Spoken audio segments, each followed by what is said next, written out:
Welcome to your 20-minute podcast with David Brower, where we do our best to give you useful information in 20 minutes or less. Now, here's your host, 5-time Voice Arts Awards nominee, David Brower. Thanks, Ellen. This is David Brower with your 20-minute podcast. It's September 11th, 2019. Here's segments from an ABC News special on the 10th anniversary. This is an ABC News radio special. America Remembers. My father worked on the 88th floor of the World Trade Center. I miss you so much, Dad. Anthony Edward Gallagher, we love you and we miss you. And my dad, Michael Bax. We all come here to remember those hopes and to mourn and to honor. We remember it as a defining moment for all Americans. They were our neighbors, our friends, our husbands, wives, brothers, sisters, children, and parents.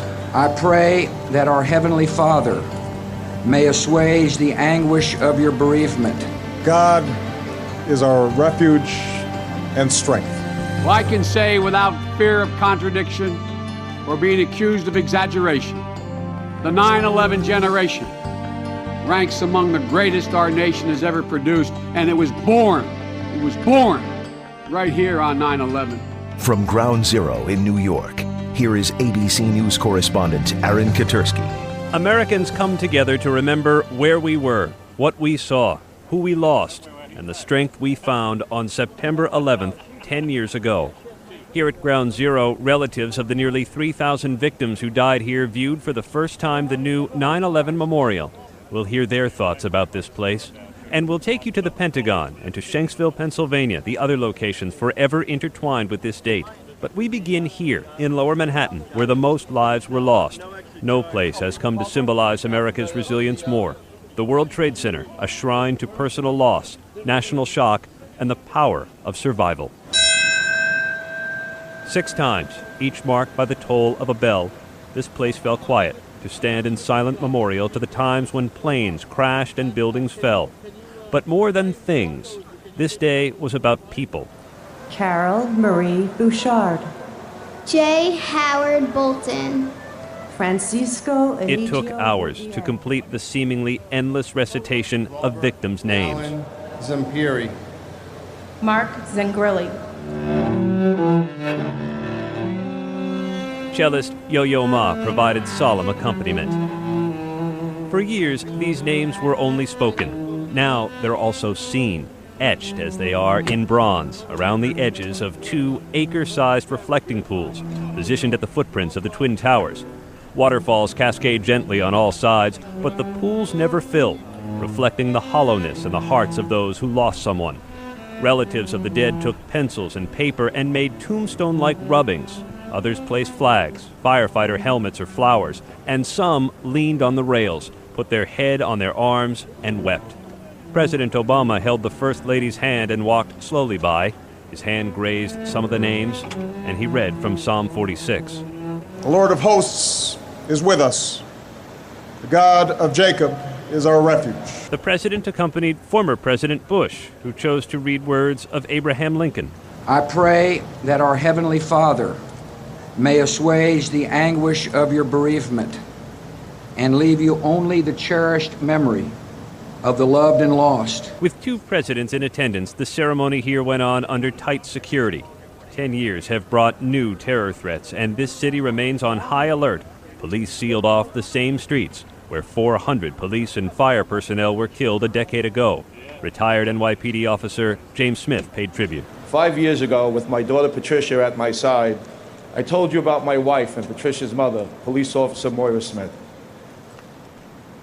who ran into the towers time and time again to save as many people as she possibly could. Moira sacrificed all that she had and all the richness of life that still lay in front of her in order to save just one more person. At the Pentagon, Vice President Biden paid tribute to the nation's armed forces who have fought in 2 wars since 9/11. ABC's Vic Ratner was there.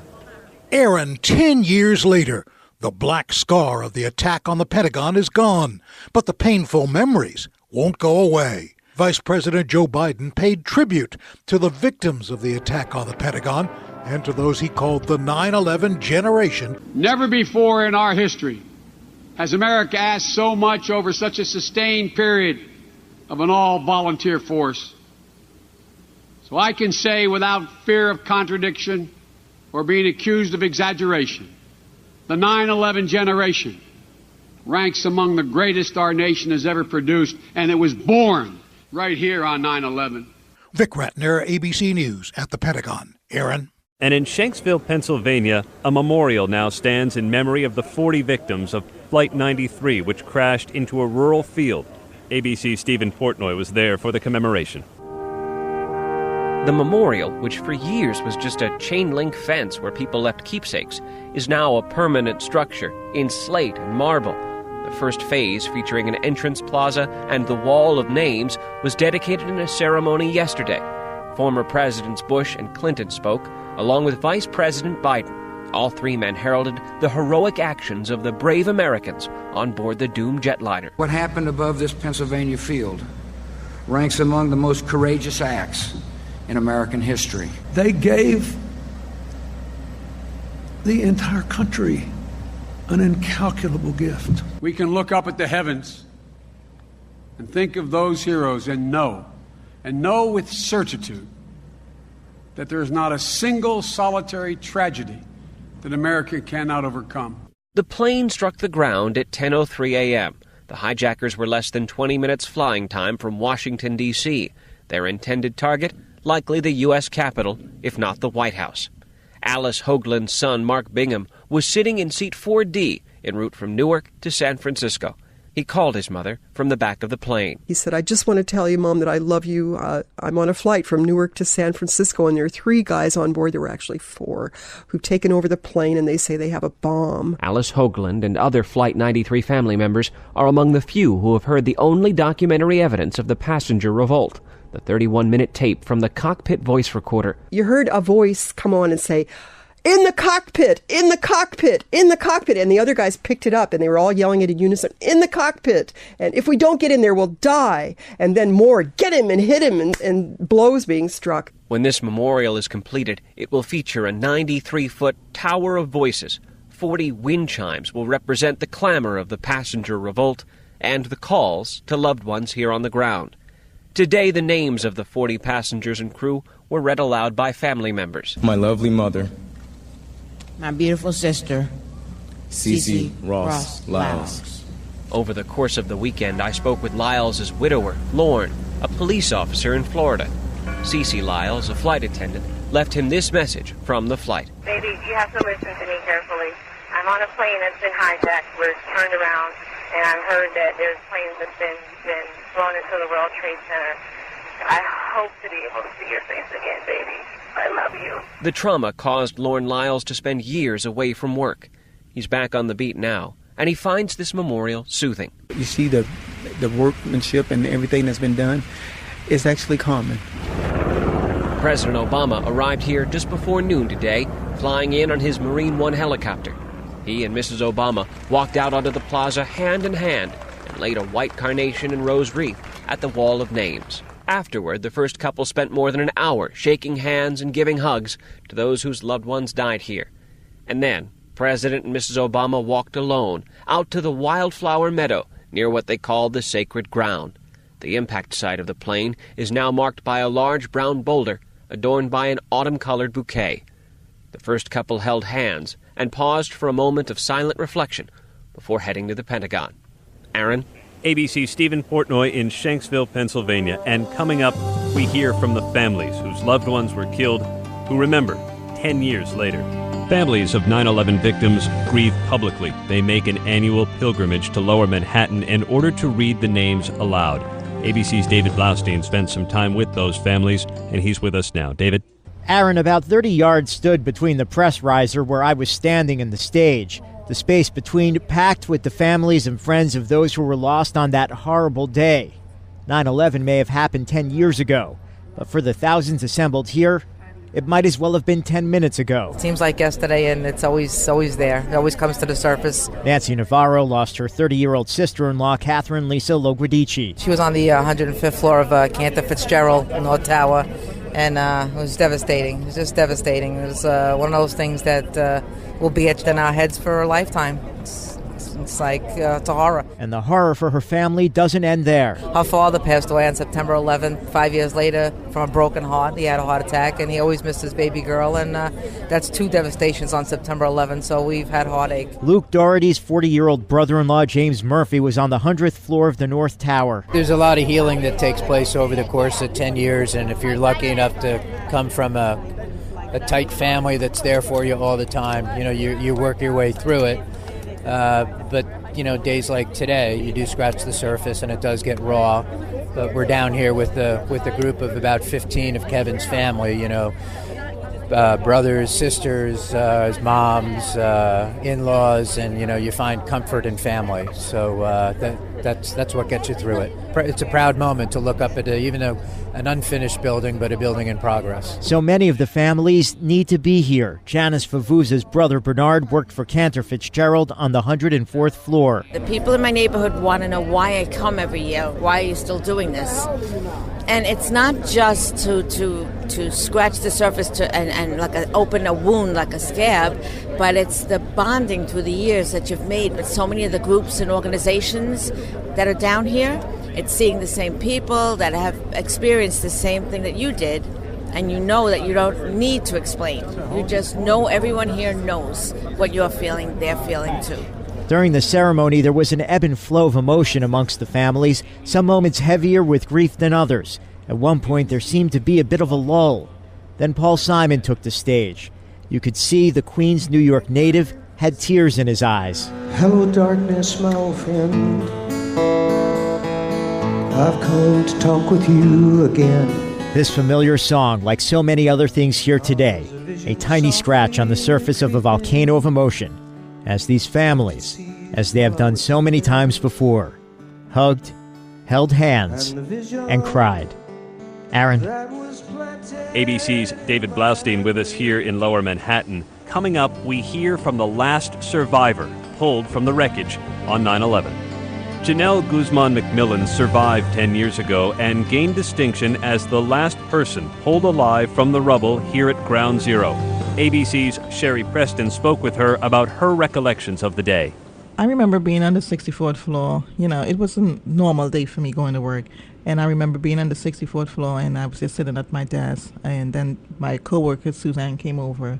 And we were just having a conversation about, yesterday, which was the Monday, and other stuff. And within a couple minutes of our conversation, that's when I felt the shake, and just a huge, big shake. And then we heard the bang. And we just look at each other and get up, and I walk towards the window, and I can see the debris in the sky of the papers, and I just didn't know what was going on. I thought it was an earthquake, and I was going back and forth just trying to figure out what was going on. So what did you do at that point? Try to make it to a staircase? Were you thinking to get out at that point? At that point, no. I was trying. We actually didn't hear an announcement to leave the building, so we was just trying what was going on. Some people were leaving, but I really don't know why we stayed to find out what was going on, but I was just new at the company. I started in January that same year, and I was going back and forth making a couple phone calls, and actually that's when we found out later on, reporting on live on TV, that it's possibly a terrorist attack, and that's when we decided to take the staircase. You were in the North Tower, the first tower that was hit, below the impact zone. That's right. At what point did the building fall? Actually, when I made it to the 13th staircase, I stopped for a brief second to take my shoes off, and that's when the walls just caved in and everything come crashing down, the dust, the darkness, and it happened so fast, and I didn't get a chance to do anything. It just knocked me to the ground. And you were left there for a full day? Yeah, actually, I was just buried under the rubble. I couldn't move, I couldn't get up, I couldn't do anything. I was just stuck there for that all 27 hours. When you were there, could you feel the weight on top of you? Yeah, definitely, because my head was stuck between the concrete pillar, and the debris was on top of my body, and I only had my left hand loose. My other right hand was stuck beneath my stomach, and everything was just there. I tried my body weight of lifting to get up, but I was completely pinned. The rubble was just on top of me, part of the staircase, and there's no way. I felt that excruciating pain. It's just so painful. I couldn't do much at all. Could you hear things on the outside?